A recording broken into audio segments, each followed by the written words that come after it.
자, 이번 시간은 충분 조건, 필요 조건. 자, 이 용어를 배울 건데, 여기를 어설프게 배우면 되게 헷갈리거든? 자, 그러니까 오늘 제대로 한 번에 싹 정리해서 배워보자. 자, 동의어를 지금부터 쭉 나열을 할 건데, 잘 봐봐. 어떤 것의 동의어냐면, P이면 Q이다가 참. 자, 이 상황에 대한 동의어를 쭉 쓸 거야. P이면 Q이다가 참이면은 가장 먼저 떠올라야 되는 게 진리집합이지. 진리집합 P가 진리집합 Q에 포함된다. 자, 이게 첫 번째 동의어가 되겠지. 그리고 우리가 화살표로 이렇게 또 나타내서 자, 조건 P이면 Q이다. 얘가 참 이렇게 쓰기도 하잖아.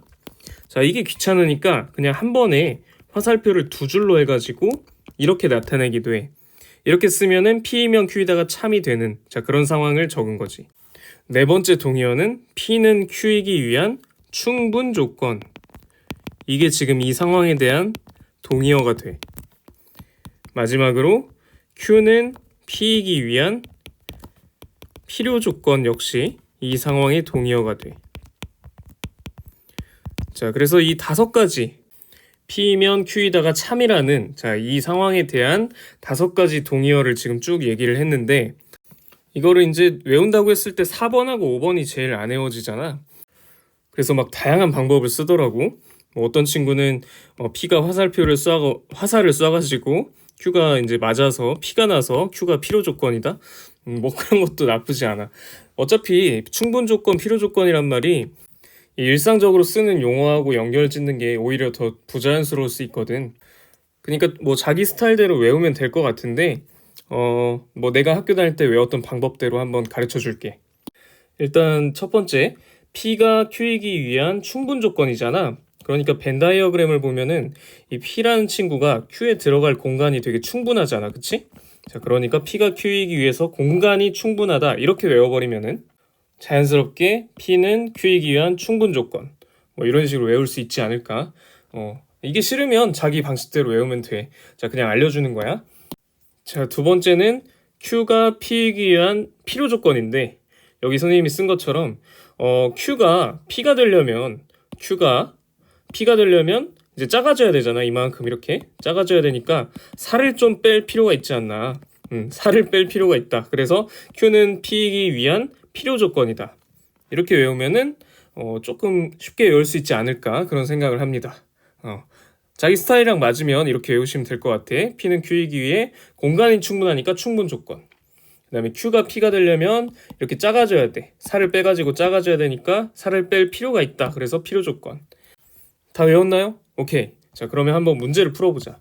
뭐 여기 생각 열기 이런 거 다 필요 없어. 이거는 일상 용어랑 자꾸 연결 지으려고 하는 건데 별로 이제 추천하는 방법이 아니야. 그 다음에 조금 밑에 가면은 필요 충분 조건이라는 게 나오는데 자, 이건 뭐냐면 P는 Q이다도 성립을 하고 참이고 Q는 P이다도 참일 때. 자, 그러면 이제 1번 P는 Q이다가 참이면 P는 Q이기 위한 충분 조건이라고 그랬지. 그 다음에 2번 Q는 P이다가 성립하면은 P는 Q이기 위한 필요 조건이라고 그랬지.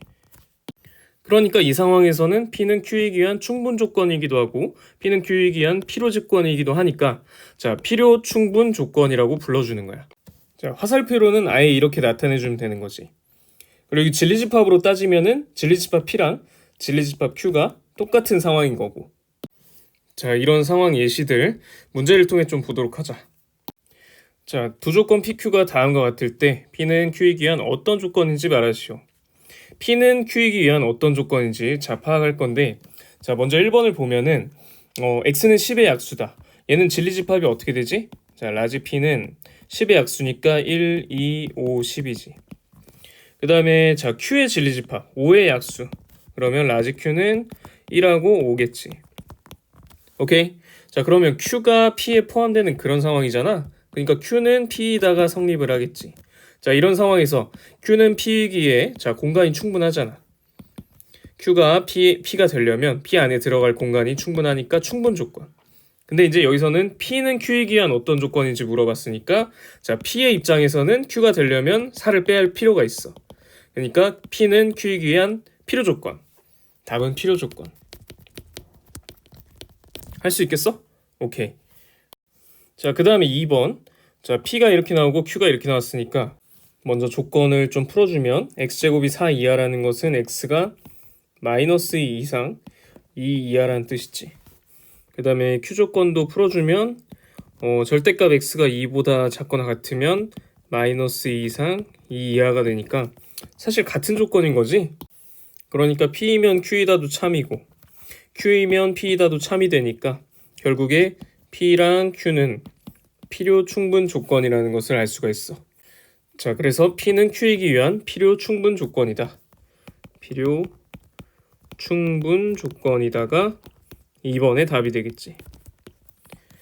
자, 문제 1번은 수업 시간에 같이 해볼 거고 생각 넓히기 하고 오늘 마치자. 다음은 두 집합 A, B에 대해서 A가 B에 포함될 때 그 조건은 A-B가 공집합이기 위한 필요 충분 조건임을 증명한 것이다.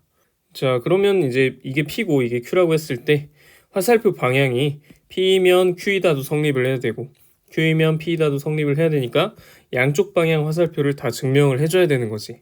필요 충분 조건 증명하려면. 자, 그래서 첫 번째가 지금 A가 B에 포함될 때 A-B가 공집합이라는 것을 증명하는 거지. 자, 그래서 A는 B에 포함되면 A의 원소 중에서 B에 속하지 않는 원소가 없지. 그치? 자, 벤 다이어그램을 그리면 A가 B에 이렇게 속해 있는 거니까 A의 원소는 B에 다 속해 있는 거야. 그래서 A-B를 하면은 A가 다 빠져버리니까 공집합이 되겠지. 자, 증명이 된 거고. 두 번째, 이제 역방향 Q이면 P이다를 증명해줘야 돼. 그러면은 A-B가 공집합일 때 A가 B에 포함되냐? 자, 그것도 이제 증명을 A-B가 공집합이면 A의 모든 원소가 B에 속한다는 뜻이므로 A가 B에 포함된다.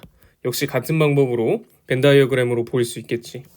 자, 그래서 1과 2에서 양쪽 화살표가 다 성립하니까 필요 충분 조건이 된다. 이렇게 증명을 해놓은 거야. 자, 위와 같은 방법으로 두 집합 A, B에 대하여 A 교 B가 A면 A는 B에 포함되기 위한 필요 충분 조건임을 증명해보래. 자, 그러면 첫 번째로 A 교 B가 A이면 A가 B에 포함된다는 것을 증명해봐야겠지. 자, 그러면 이건 당연한 건데 A 교 B가 A이면 A의 모든 원소가 B에 포함이 되겠지. 왜냐면 교집합을 했는데 A가 다 들어있다는 거는 A 원소가 B에 다 속해 있다는 뜻이잖아. 그치? 그러므로 A는 B에 포함된다. 자, 이렇게 증명을 하면 되고. 자, 두 번째, 이제 반대 방향. A가 B에 포함되면 A 교 B가 A라는 것을 증명을 해야겠지. 자, 둘 다 증명되면은 이제 필요 충분 조건이 되는 거야. 자, 그래서 A가 B에 포함되면 A의 원소 중에 B에 속하지 않는 원소가 없지. 어떤 집합이 포함된다는 건 이제 그런 거잖아. 그러니까 A 교 B는 A 전체가 되겠지. 자, 그래서 이것도 역시 증명이 됐다. 그래서 1과 2에서 A 교 B가 A라는 조건은 A가 B에 포함되기 위한 필요 충분 조건이다. 이렇게 증명을 해주면 되겠지. 자, 그래서 오늘 필요 조건, 충분 조건, 필요 충분 조건 얘기를 해봤는데 사실 이게 이제 문제에서 적용될 때 얼마나 헷갈리지 않느냐. 자, 그게 이제 포인트가 될 것 같아. 자, 그러려면 어떤 자기만의 암기법을 이용해서 필요 조건이란 용어랑 충분 조건이란 용어가 헷갈리지 않도록 잘 정리해 놓는 게 필요할 것 같아. 오케이? 수고했어.